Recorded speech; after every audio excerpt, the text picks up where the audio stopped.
The Pentagon is denying allegations that US personnel witnessed or were complicit in torture in Yemeni secret prisons, overseen by its ally, the United Arab Emirates. The investigation by the AP news agency uncovered some gruesome details.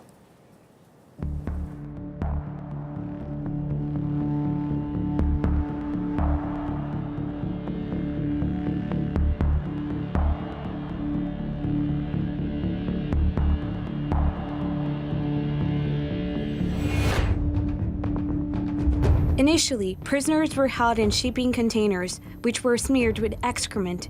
Each container held up to 50 men, who were blindfolded, shackled, and sometimes forced to relieve themselves in corners after guards shut the door for the day.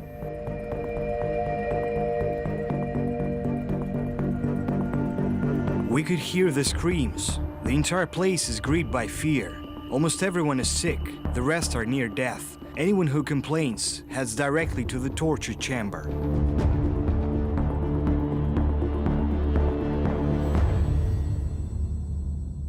Reports highlighting torture and scandalous practices. The Associated Press and human rights groups say that prisons in Yemen, operated by the United Arab Emirates, a longtime U.S. ally, have been run in total degradation, and that U.S. military personnel may have been involved with or even witnessed the torture.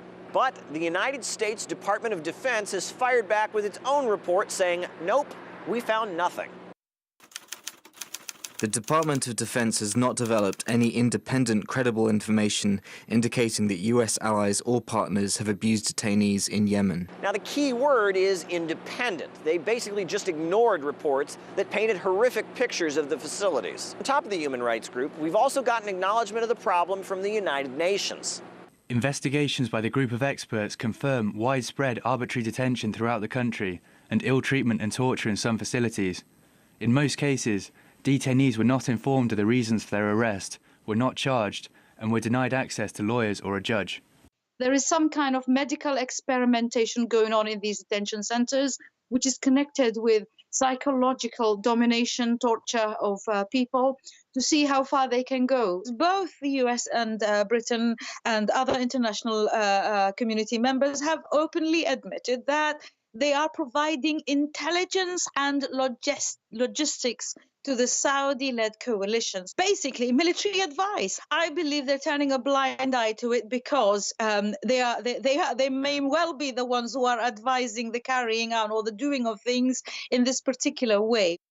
Now, the United Arab Emirates says that these prisons are operated by Yemenis. They've got nothing to do with it. And the Department of Defense is echoing their statement that it's all a big facade. They've found nothing. However, if you look at congressional reports, they indicate that U.S. personnel have been involved in interrogations.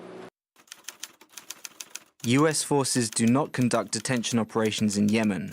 Rather, U.S. forces conduct intelligence interrogations of detainees held in partner custody. But the Department of Defense is sticking to its story, saying, we know nothing. And I guess the world just has to decide who it wants to believe.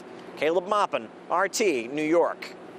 The policy director at the Just Foreign Policy Campaign Organization believes the Pentagon has always been insincere about U.S. activities in Yemen. The Pentagon has been lying for years about what the U.S. is doing in Yemen, claimed that it wasn't supporting the Saudi war with direct military assistance, with refueling, claimed that it was doing something to reduce the Saudi bombing of civilians, which clearly it wasn't. So there's a long track record of lies, and I fear that at this point, the only thing that Congress can do that would substantially change the situation is cut off military support for the Saudi-UAE war, which is deeply entangled in the abuses that we see.